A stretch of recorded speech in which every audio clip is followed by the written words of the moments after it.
araw sa inyong lahat. Sa video ko ngayon mga tol, sa episode na ito mga tol, i-flex ko sa inyo ang aking maliit na backyard dito sa aking maliit na bahay mga tol. Papakita ko sa inyo kung ang aking maliit na munting backyard mga tol. So tara mga tol. Ito mga tol, ito mga kamanok. Ito pala yung aking bahay mga kamanok. Simpleng bahay lang. Tapos dito ang aking backyard mga tol, mga kamanok. Ito kulungan yan mga kamanok. Tapos ito dalawang kwarto ito mga tol, mga kamanok na kulungan. Yan mga stagang laman yan mga manok. Tapos ito tatlong kwarto. Tapos dito rin yung naka-pre-range yung mga ibang manok ko mga kamanok. Tapos itong bahay ko nakataas kasi ito kunti, at saka sa ilalim niya ayan may kulungan din ng manok. Yan dalawang kwarto yan. Saka doon may ginawan ko ito ng kanyang kulungan din. Pinaglagyan ko ng 3 pulit at saka isang broodhen. Tapos pag may nangitlog nga mga manok ko, doon ko sila pinapaitlog kamanok. Ayan, isang broodhen ko. Tapos ito pa, 2 broodhen. Saka yun, naka-pre-range lang native yun mga kamanok. So ito yung aking simple maliit na backyard dito lang sa aking bahay. Sa taas niyan, kwarto yan mga kamanok. So ganito ka simple, kaliit yung aking backyard. So ang mamanok ko dito ay kunti pa lang. So nagpaparami pa lang ako. Ayan mga kamanok. So ngayon mga kamanok ay umaga ngayon, hindi ko pa sila nabigyan ng pagkain. So mag feeding time tayo ngayon mga kamanok. So ito mga kamanok ko. So ang gamit ko mga kamanok nga pinapatuka ko sa kanila, ito Integra 3. Tapos hinaluan ko ng crack corn para medyo makatipid naman tayo mga kamanok. So ganito ang ginagawa ko mga kamanok. Nilalagyan ko mga kamanok, medyo binabasa ko ito mga kamanok.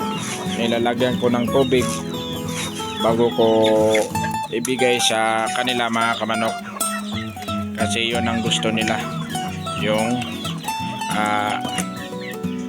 medyo basa, hindi masyadong binabasa, basta basa lang ng tubig, yun okay na yun. So, ganyan mga kamanok. So ayan mga kamanok, ayan binasa ko ito bago ibigay sa aking mga stock. So ito mga kamanok, ito yung stock kong binabae. Ayan, tingnan nyo naman mga kamanok. Ayan, kasi ang gusto nila yung medyo basa na pagkain nila.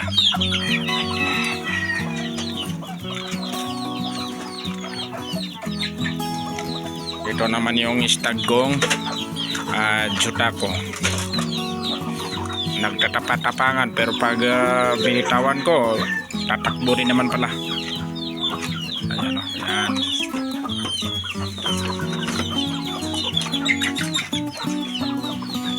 Ito naman yung asin, samo asin. Tignan nyo naman mga kamanok.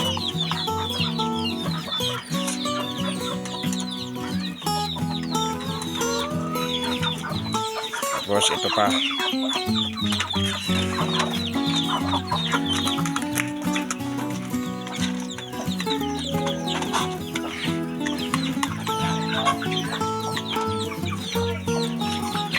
Gustong gusto nila yan. Yan ang gusto nila kainin. Bigyan din natin yung ano, yung isa kong stag. Ito mga kamanok.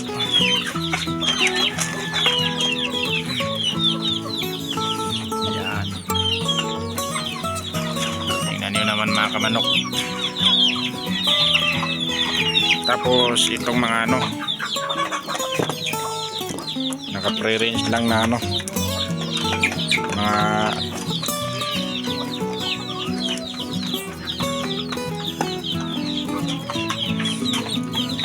ayan, mga native to mga makamanok. Yan ang nanay nila, pero may ano to, parang may ano, may dugong asil, may dugong Samu asil kasi yung tatay nila Samu asil. Pero maliliit na mga manok mga tol, nagmana sila sa nanay nila. Ayan mga tol, ganun. So bigyan din natin yun ng ano, patukan ng mga tol.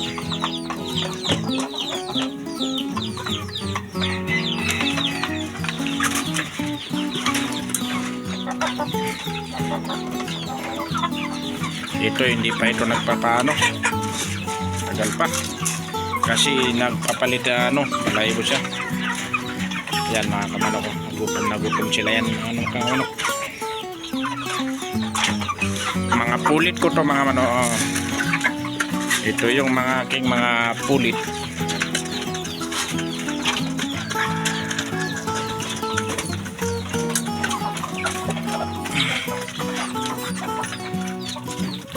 Yan.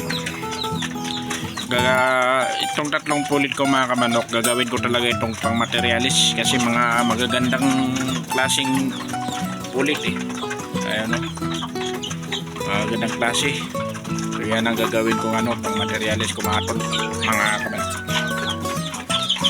So yun mga kamanok. Tapos itong maasisi ko dito, ayan, bibigyan ko sila ng ano, papainumin ko sila ng Bastonero Plus, yung bang pangpurga, kasi hindi ko pa ito nabigyan ng pangpurga mga malapit na sila mag 1 month. So bibigyan ko sila ng ano, Bastonero Plus pangpurga mga kamanok. So yan mga kamanok ko, ininom na nila. So hindi ko to sila pinainom simula kagabi hanggang ngayon para mauhaw sila at pagbigyan sila ng ano, ng gamot ay siguradong iinumin nila. So yan mga kamanok ko, malapit na to sila mag 1 month pero ganyan pa rin kalalaki. Hindi ko kasi ito pinapailaw ng 24 hours. Sa gabi ko lang ito sila pinapailawan mga kamanok.